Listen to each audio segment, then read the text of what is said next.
Hello everyone. इस video का जो हमने टॉपिक चूज़ किया है वो India's ethanol plan and food security. Last video में हमने मेथनॉल के बारे में पढ़ा था, मेथनॉल इकोनॉमी। तो उसी सीरीज़ को आगे बढ़ाते हुए ये हम देखेंगे इथेनॉल प्लान क्या है इंडिया का और ये फूड सिक्योरिटी को किस तरह से हैम्पर करेगा।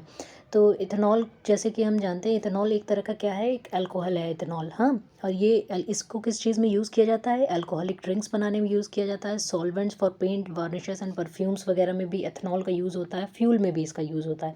तो हम आज जो पढ़ेंगे वो फ्यूल के बारे में पढ़ेंगे। तो इथेनॉल क्या वही चीज़ है कि इसका यूज़ क्यों हुआ? हमारे एनर्जी सिक्योरिटी को, एनर्जी नीड्स को पूरा करने के लिए। एयर पोल्यूशन बहुत ज़्यादा हो रहा है, जो फॉसिल फ्यूल्स, जो कन्वेंशनल फॉसिल फ्यूल्स हैं, तो इथेनॉल पे अगर हम शिफ्ट करेंगे तो हमारा पोल्यूशन भी कम होगा, हमारी एनर्जी सिक्योरिटीज़ भी मतलब पूरी होंगी।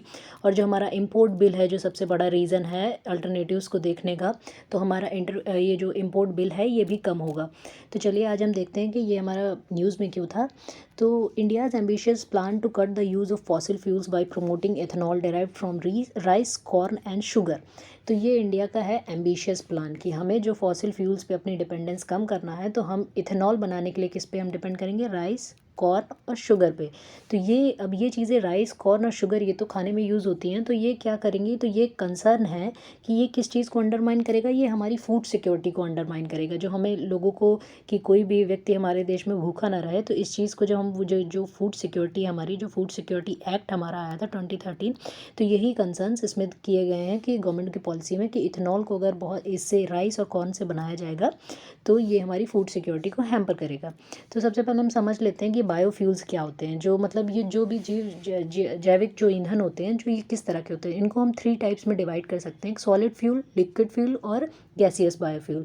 तो गैसियस में तो ये जो बायोगैस और सिन गैस, ये जो सिंथेटिक गैस, ये जो अंडर रॉक्स में, जो पृथ्वी के अंदर, जो रॉक्स के अंदर पाई जाती है, ये सिन गैस होती है। और ये सिन गैस को निकालना, इसको निकालना भी बहुत मुश्किल होता है। सिन गैस के रिजर्व्स अभी, जैसे अमेरिका ने टेक्नोलॉजी डेवलप कर ली है सिन गैस को एक्सप्लोर करने की, तो ये टेक्नोलॉजी अभी इंडिया में, ये बहुत ही महंगी टेक्नोलॉजी है, इसलिए इंडिया में भी इसका ज़्यादा यूज़ नहीं हो रहा। तो हम अभी बायोगैस पे ही हैं।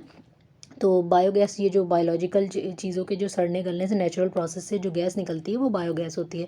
तो सॉलिड बायोफ्यूल्स पे हम आ जाते हैं। तो ये जो फायरवुड्स होते हैं, जो लकड़ियाँ जलाने में, आज भी गाँवों में जैसे लकड़ियाँ जलाई जाती हैं, लेकिन इनसे क्या है, इनसे पोल्यूशन बहुत ज़्यादा होता है। जो वुड चिप्स हैं, लकड़ियाँ और वुड पैलेट्स जो हैं, चारकोल, जो कोयला, लकड़ी का ही जो कोयला होता है, ये चारकोल, इसको जो यूज़ करते हैं, तो ये सॉलिड बायोफ्यूल्स हो गए। और लिक्विड में क्या है? बायो इथेनॉल है, बायोडीजल है, पायरोलिसिस बायो ऑयल है, ड्रॉप इन बायोफ्यूल्स है। तो बायो इथेनॉल कैसे प्राप्त किया जाए? तो इथेनॉल के बारे में हम जान लें कि इथेनॉल ये क्या है, एक प्रकार का अल्कोहल। अल्कोहल क्या होता है? जो कार्बनिक जो तत्व में जो हाइड्रोक्सिल ग्रुप जुड़ा होता है, केमिस्ट्री की लैंग्वेज में अगर इसे समझे तो ये होता है अल्कोहल। अल्कोहल देखिए कैसे प्राप्त किया जाता है, अगर नेचुरल, इसको एकदम सीधी साफ लैंग्वेज में अगर समझें तो शुगर, जैसे मान लीजिए एक हम फल समझ लेते हैं। फल जब बहुत ज़्यादा पक जाता है, ओवर राइप्ड फ्रूट, जब वो बहुत ज़्यादा पक जाता है, तो उसका जो शुगर कंटेंट होता है वो किसको अट्रैक्ट करता है? वो माइक्रो ऑर्गेनिजम्स को अट्रैक्ट करता है। तो वो ऑर्गेनिजम्स, वो माइक्रो ऑर्गेनिज्म जो होता है, वो क्या होता है? वो यीस्ट होता है। तो यीस्ट को ये अट्रैक्ट करता है, और यीस्ट क्या करता है? जो बहुत एक्सेस इसमें शुगर होता है, उस शुगर को यीस्ट क्या कर देता है? फर्मेंट कर देता है, फर्मेंटेशन इसका कर देता है। तो ये फर्मेंटेशन करने के बाद जो पदार्थ बनता है वही क्या कहलाता है? अल्कोहल। अल्कोहल में क्या है? ये इथेनॉल। तो इथेनॉल जो होता है, ये जो ड्रिंक के लिए जो अल्कोहल होती है, उसमें भी इथेनॉल पाया जाता है। इथेनॉल क्या होता है? लो मतलब टॉक्सिक होता है, जबकि मिथेनॉल के कंपैरिजन में मिथेनॉल बहुत ही हाईली ज़्यादा टॉक्सिक होता है। जो अल्कोहल पॉइजनिंग के जो केसेस आते हैं ना, उसमें ये होता है कि जो सस्ती शराब बनाते हैं तो उसमें मेथनॉल मिक्स करते हैं, जिसकी वजह से पॉइजनिंग होती है, लोगों की जान तक चली जाती है। तो चलिए, ये तो हमारा ब्रीफ इंट्रोडक्शन था कि इथेनॉल और मिथेनॉल क्या थे, इनमें अंतर क्या था। तो ये हैं दोनों अल्कोहल का ही पार्ट्स हैं, तो कहाँ कहाँ यूज़ होती है, ये डिफरेंस था। तो चलिए आगे हम इस टॉपिक पे आगे बढ़ते हैं। तो इथेनॉल क्या है? It is an agro based product mainly produced from by product of sugar industry, namely molasses. तो शुगर इंडस्ट्री में ये तो हम समझते हैं, जो शुगर कैन होती है, शुगर कैन को हम शुगर मिल में ले जाते हैं चीनी बनाने के लिए। तो शुगर मिल में जब चीनी बनाई जाती है, तो शुगर कंटेंट, मतलब उसका जो जूस निकाल लिया जाता है, जो वेस्ट मटेरियल बचता है, वो क्या होता है? मोलासेस होता है। अब वो तो वेस्ट ही है, उसको या तो जला देंगे तो पोल्यूशन ही होगा। तो उसको, वेस्ट को भी हम एनर्जी में कैसे चेंज करें? तो उस मोलासेस से हम क्या बना सकते हैं? इथेनॉल। तो ये इथेनॉल कहाँ बनाया जाता है? ये भी डिस्टिलरीज वगैरह में बनाया जाता है, इस वेस्ट को इथेनॉल बनाने में। तो हमने अब एक नई टेक्नोलॉजी ढूंढ निकाली कि जिसमें हम एथेनॉल को भी यूज़ करेंगे। तो एथेनॉल को अगर हम पेट्रोल में मिला देते हैं तो वो एक तरह का फ्यूल है। तो जैसे हमने सुना होगा एथेनॉल ब्लेंडेड प्रोग्राम्स जो हमारे चलेंगे 20% मिलाएंगे 50%। चलिए इसके बारे में आगे देखते हैं। तो it is one of the principal biofuel which is naturally produced by the fermentation of sugar by yeast, यहाँ पे ये यीस्ट होना चाहिए YEAST, और via petrochemical process such as ethylene hydration. तो ये जो नेचुरल प्रोसेस से होता है ये तो यीस्ट फर्मेंटेशन के थ्रू होता है, तो ये एथेनॉल बन जाता है, ठीक है, ये जो बायोफ्यूल्स में। और जो पेट्रोकेमिकल प्रोसेस जो मतलब फैक्ट्रीज़ में यूज़ करते हैं, तो एथिलीन हाइड्रेशन, एथिलीन का हाइड्रेशन किया जाता है, तो इसमें भी क्या बनता है, एथेनॉल बनता है। तो एथेनॉल ब्लेंडिंग प्रोग्राम्स क्या हैं, इनके बारे में हम पढ़ लेते हैं। तो it aims at blending ethanol with petrol thereby bringing it under the category of biofuels and saving millions of dollars by cutting fuel imports and decreasing carbon emissions. तो मेन इशू क्या है, air pollution को कम करना है, यानी कि carbon emission को कम करना है, क्योंकि फॉसिल फ्यूल्स में बहुत ज़्यादा कार्बन एमिशन होता है। तो एयर पोल्यूशन को कंट्रोल करते हुए कार्बन एमिशन को कम करना है, और इसमें अगर एथेनॉल मिलाएंगे तो हमारा क्या है, फ्यूल इंपोर्ट भी कम होगा, मतलब फ्यूल इंपोर्ट कम होगा तो हमारा एनर्जी जो बिल होगा वो भी हमारा रिड्यूस होगा। तो ब्लेंडिंग टारगेट्स जो गवर्नमेंट ने रखे थे, गवर्नमेंट ने उसको एडवांस कर दिया है। तो पहले क्या ब्लेंडिंग टारगेट्स थे, ये 20% का जो एथेनॉल ब्लेंडिंग टारगेट थे 2030 तक गवर्नमेंट ने कहा था, लेकिन इसको एडवांस करके कह दिया गया नहीं, 2025 में हम इस टारगेट को अचीव कर लेंगे। तो currently 8.5% of ethanol is blended with petrol in India. ये करंटली ये जो नया डेटा है वो ये है। तो आगे हम इसके एसोसिएटेड जो इसमें जो इश्यूज़ हैं क्या क्या आएंगे, तो इसमें हम देखते हैं कि नेशनल पॉलिसी ऑन बायोफ्यूल्स। तो कोई भी चीज़ अगर की जाती है तो उसके लिए एक प्रॉपर फ्रेमवर्क बनाया जाता है, प्रॉपर पॉलिसी बनाई जाती है कि इसी पॉलिसी को हमें फॉलो करना होगा। तो बायोफ्यूल्स पे हमारी जो नेशनल पॉलिसी थी वो क्या थी, the new ethanol blending target primary focus on food based feed stocks in light of grain surplus and wide availability of technologies. जो नई हमारी एथेनॉल ब्लेंडिंग ये जो टारगेट की पॉलिसी आई है, इसमें क्या है कि हमारे पास जो ग्रेन का एक्सेस है, जो हमारे जैसे ग्रेन, ये जो पब्लिक डिस्ट्रीब्यूशन सिस्टम होता है ये हमारे देश में, कि लोगों को ये जो अनाज दिया जाता है कम रेट पे, तो इसको कौन देता है, तो इसको प्रोक्योर कौन करता है, अनाज को जो MSP में अनाज को प्रोक्योर किया जाता है किसानों से, मतलब उसको इकट्ठा किया जाता है, ये FCI करती है। FCI का गठन कब हुआ था, 1965 में हुआ था। ये ये FCI food corporation of India. तो फूड कॉरपोरेशन ऑफ इंडिया का काम है कि किसानों से ये MSP पे प्रोक्योर करता है और अनाज को, और इसी में क्या है कि और उसी को ये पब्लिक डिस्ट्रीब्यूशन सिस्टम के तहत FCI जो अनाज प्रोक्योर करता है उसे ही लोगों में बांटता है। तो इसमें क्या होता है, अब लोगों में बांटने के बावजूद भी इनके पास एक्सेस अनाज बच जाता है, इतनी हमारे पास स्टोरेज की फैसिलिटी भी नहीं है, और वो अनाज एक्सेस में रहता है। तो उससे वो क्या होता है कि वो अनाज वेस्ट होता है एक तरह से। जब हमारे पास स्टोरेज फैसिलिटी नहीं है, वो सेलो बैग्स में बाहर अनाज पड़ा रहता है, तो वो बारिश वारिश में सड़ता गलता है, तो उससे अच्छा है, वो अनाज वेस्ट जा रहा है, तो उससे अच्छा है कि उसका हम यूज़ करें और उससे क्या करें, एथेनॉल बनाएं। तो blue print is the departure from the 2018 national policy on biofuels. तो 2018 में जो नेशनल पॉलिसी ऑन बायोफ्यूल्स आई थी, उसमें क्या था कि इसमें था कि हम जो भी एथेनॉल बनाएंगे वो किससे बनाएंगे, एल्गी से और सेलुलोजिक मटेरियल से बनाएंगे।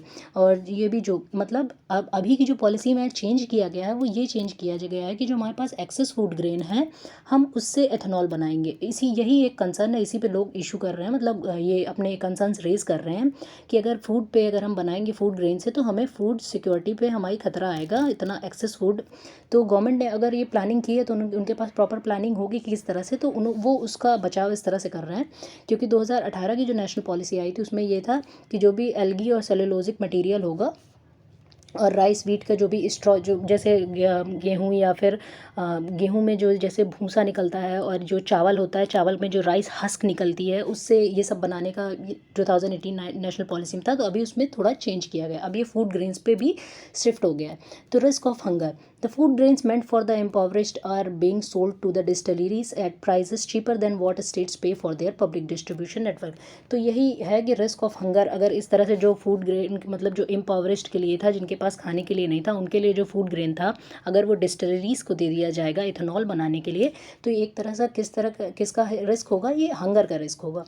तो competition between distilleries and the public distribution system for subsidized food grains could have adverse consequences for the rural poor and expose them to enhanced risk of hunger। तो यही concerns raise किए जा रहे हैं कि इससे भुखमरी बढ़ेगी। और अभी जो लेटेस्ट जो ये हम ग्लोबल हंगर इंडेक्स का जो डेटा आया था 2021 का, उसमें 116 नेशन में इंडिया का स्थान था 101। तो मतलब जब हंगर इंडेक्स में हम इतना पीछे हैं, 101 हमारा स्थान आ रहा है, तो ये किस बेसिस पे आप कह रहे हो कि ये चीज़ें मतलब मतलब ये फूड ग्रेन से आप एथेनॉल बनाओगे, तो ये एक वैलिड कंसर्न है। फिर FAO के एस्टिमेट, जो फूड एंड एग्रीकल्चर ऑर्गेनाइजेशन है, उसके एस्टिमेट के अनुसार जो 209 मिलियन इंडियंस और about 15% of its population were under nourished between 2018 and 20। मतलब 2018 और 20 के बीच में 15% हमारी पॉपुलेशन थी वो अंडर नरिश्ड थी। और कोविड की वजह से तो बहुत ज़्यादा लोगों की नौकरियां चली गई हैं, लोगों की नौकरियां चली गई तो उनके पास जब आय का साधन ही नहीं है, तो खाने का मतलब खाने, कई लोगों का तो ये ऐसा था कि रोज़ का कमाना, रोज़ का उनका खाना होता था। तो ऐसे लोगों को ये जो पब्लिक डिस्ट्रीब्यूशन सिस्टम पे ही वो डिपेंड कर रहे हैं कि अन्न जो मतलब ये अनाज जो बांटा जा रहा है वो उसी पे डिपेंडेंट कर रहे हैं। इसकी इसकी गवर्नमेंट ने इसकी मतलब मियाद भी बढ़ा दी है कि पहले 5-6 महीने के लिए थे, लेकिन अब लगातार जब वेव्स पे वेव्स कोविड की आ रही हैं तो लोगों को जब काम नहीं मिल रहा है तो इसको बढ़ाते चले जा रहे हैं कि ये फूड मतलब ये जो डिस्ट्रीब्यूशन किया जाएगा। और इसमें क्या है, ये कॉस्ट इफेक्टिव भी होना चाहिए कि मतलब, और इसमें वाटर यूज़ एफिशिएंसी, इन सब पे भी कंसर्न किया जा रहा है कि ये जो चीज़ें हैं, ये जो फूड ग्रेन्स हैं जैसे कि राइस है, ये शुगर कैन है, इनसे अगर एथेनॉल बनाया जाएगा तो ये सब क्या है, वाटर इंटेंसिव क्रॉप्स हैं। मतलब इनमें इनको उगाने में बहुत ज़्यादा पानी लगता है।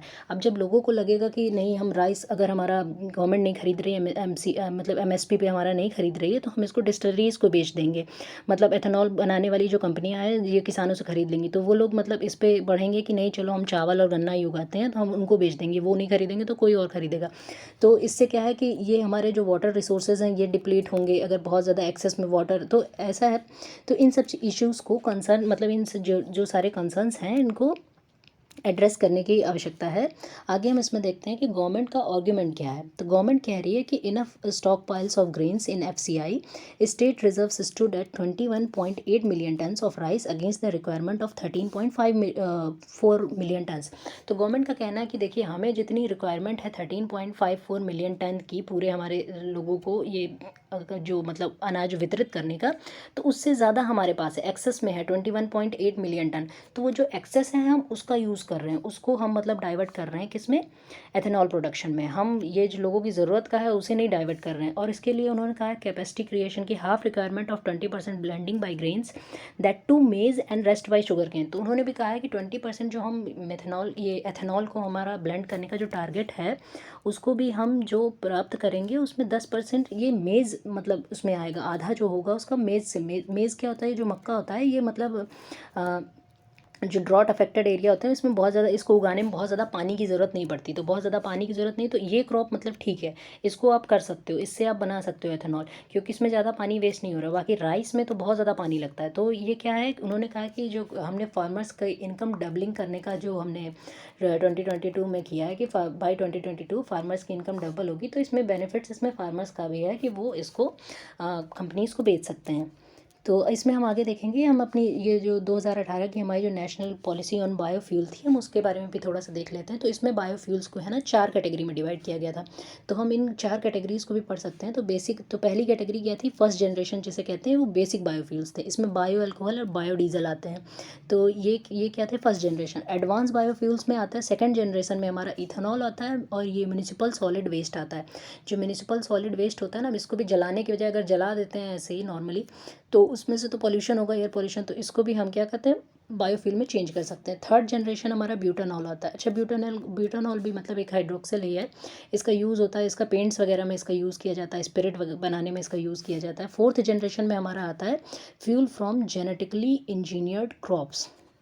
जो भी जेनेटिकली इंजीनियर्ड मतलब जिनके जीन में चेंज करके, बाहर से जिनके साइंटिफिक इंटरवेंशन करके जिनके जीन में चेंज किया जाता है, ऐसी जो क्रॉप्स होती हैं जैसे कसावा वगैरह, ये एक जेट्रोफा का जो प्लांट था, ये सारी चीज़ें, ये मतलब इधर वैसे तो फोर्थ जनरेशन में भी हमारे यहाँ काम चल रहा है बायो इसको फ्यूल को बनाने में। तो it expands the scope of raw material for ethanol production by allowing use of sugar cane juice, sugar containing materials like sugar beets, sugar sorghum, starch containing materials like corn, cassava, damage food grains like wheat, broken rice, rotten potatoes which are unfit for human consumption.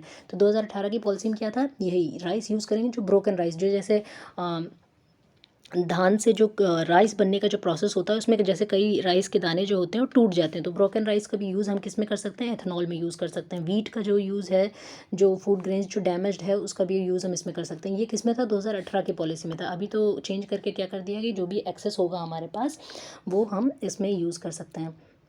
अच्छा, अभी अगर हम इसमें ये देखिए, ये है first generation में देखिए ये इस तरह से हम इसमें से ये जो शुगर कैन क्रॉप्स हैं और ये बार्ले हैं, ये वीट हैं, इसमें से हम फर्स्ट जनरेशन फ्यूल करेंगे। सेकंड जनरेशन में हमारा ये आता है वुड का और ये रासिस का। थर्ड जनरेशन में हमारा एल्गल जो बायोमास है उसके उसके थ्रू हम मतलब इसे बायोफ्यूल बनाएंगे। तो ये चीज़ें। अच्छा, अभी ये जो पुणे में है हमारा, पुणे में E100, ये हम गवर्नमेंट ने तो कहा है कि मतलब E20 को हम ब्लेंडेड ये जो है इसको हम प्राप्त करेंगे, लेकिन ये E80 और E100 मतलब प्योर एथेनॉल पे भी बेस्ड जो गाड़ियाँ चलेंगी। तो इस पर क्या है, ये एक पुणे में जो अपाचे की जो कंपनी की जो बाइक आती हैं, इसने ये बाइक अपनी चलाई है। ये किस पे चलाई है? E80, यानी E80 और E100 पे भी इनका चलाने का प्लान है कि मतलब इथेनॉल ई के मतलब E180 का मतलब क्या होता है कि 80% इथेनॉल, 100% इथेनॉल। तो इस पे ये इसको चलाने का कर रही हैं। तो इसमें क्या है कि मतलब इस तरह की अगर टेक्नोलॉजीज आएंगी तो इससे तो ये मतलब ये तो बहुत ही ज़्यादा अच्छी होंगी, क्योंकि जैसे E20 की अपेक्षा अगर E80 या E100 आता है तो इसमें तो मतलब फॉसिल फ्यूल बिल्कुल भी यूज़ नहीं होना है। और इसमें क्या है, इसमें जैसे अभी क्या है, पेट्रोल डीजल की जो भी कीमत आती है, अगर इस तरह से ये चीज़ें इंप्लीमेंट हो जाती है तो इनमें 25 रुपये पर लीटर इस तरह, तो ये 25 रुपये और आज के रेट जो 100 के आसपास जो भी पेट्रोल के रेट हैं, तो उसमें से अगर ये कंपेयर किया जाए तो ये तो बहुत ही ज़्यादा है। तो एक तरह से बहुत ही ज़्यादा कॉस्ट इफेक्टिव मैनर है। और ये मतलब फूड ग्रेन से इधर से मतलब ये इन सब चीज़ों से प्राप्त किया जाएगा बायोफ्यूल। तो इसमें हमारे क्या है, फार्मर्स को भी बेनिफिट होगा। इस तरह की योजनाएं मतलब इन सब चीज़ों को प्रोत्साहित करने के लिए गवर्नमेंट की तरफ से कई इनिशिएटिव्स आए थे। एक जैसे रीपर्पज़ यूज्ड कुकिंग ऑयल, ये रूको योजना आई थी। इसमें भी था कि जो आप कुकिंग ऑयल यूज़ कर लेते हो ना, तो उसमें क्या है, अगर एक बार आपने उसको कुकिंग ऑयल यूज़ किया, उसको दोबारा आपने फिर से यूज़ किया, तो वो ट्रांस फैट में कंपेयर मतलब कन्वर्ट हो जाता है। तो ट्रांस फैट उसको क्या था कि उस जो रीपर्पज़ कुकिंग ऑयल है उसको आप जैसे कंपनीज उसको ले लेती हैं, जैसे रेस्टोरेंट वगैरह में जहाँ बड़े स्तर पे यूज होता है तो वहाँ पे तो ले लेती हैं। तो इसमें क्या करते हैं, इसका भी मतलब एथेनॉल बना देते हैं। जैसे कि एक गोवर्धन योजना थी, उसमें गोवर्धन योजना में ये था कि जो गोबर वगैरह गांव में जो होता है उससे वो बायोगैस बनाने का जो प्रोसेस था। और ये PM जो जीवन योजना थी, ये भी 2019 की योजना थी। तो इन सारी चीज़ों से इनमें क्या है कि इसमें ये जो भी हैं, तो नॉर्मल जो फॉसिल फ्यूल्स हैं उनसे हाइड्रोकार्बन एमिशन होता है। तो एथेनॉल और मेथनॉल इनको जब हम यूज़ करेंगे तो इसमें ये हाइड्रोकार्बन एमिशन और कार्बन मोनोडाइऑक्साइड का एमिशन ये नगण्य मात्र होता है। इनमें थोड़ा बारा जो भी कार्बोक्सिल एमिशन होता है वो भी इन सब के कंपैरिजन में बहुत कम होता है। तो ये आज का हमारा लेक्चर था, इसमें हम वे फॉरवर्ड देख लेते हैं। तो एथेनॉल हम बनाने का इसमें ये है कि इतने सारे कंसर्न्स हैं, तो वे फॉरवर्ड हमारा ये हो सकता है कि एथेनॉल को हम वेस्ट से बनाएं, जो भी वेस्ट मटेरियल है उससे हम एथेनॉल बनाएं। और वाटर क्राइसिस को भी देखें कि मतलब इसमें जैसे बहुत ज़्यादा वाटर इंटेंसिव जो क्रॉप्स होती हैं उनसे एथेनॉल ना बनाएं। अगर इस तरह की क्योंकि एक प्रोसेस बढ़ गई तो फिर लोग ऐसे ही क्रॉप्स को लगाएंगे। फिर प्रायोरिटाइज क्रॉप प्रोडक्शन, मतलब जो भी हमारी प्रायोरिटी होनी चाहिए वो क्रॉप प्रोडक्शन में होनी चाहिए। ऐसा नहीं कि एथेनॉल प्रोडक्शन के लिए लोगों में ये आए कि हम ऐसी ही फसलों को ऐसी ही खेती करें जो कि इथेनॉल प्रोडक्शन के लिए हो, और फिर उससे क्या है कि उसमें हम उनको तुरंत कैश मिल जाएगा। तो मतलब फूड सिक्योरिटी को भी ध्यान में रखते हैं, क्योंकि कोई भी डेवलपमेंट होता है ना, एक सस्टेनेबल वे लेके चलते हैं, एक मिडिल पाथ लेके चलते हैं कि ये इसमें से मतलब बहुत ज़्यादा एक्सेस भी उसका नहीं करना चाहिए। तो इन सब कुछ चीज़ों को ध्यान में रखते हुए हम पॉलिसी मेकिंग करेंगे तो इसमें ये हमारे लिए बेनिफिशियल रहेगा। तो आज का लेक्चर हमारा यहीं ख़त्म होता है। अगर इससे रिलेटेड आपके पास कोई भी क्वेश्चन हो तो आप कमेंट सेक्शन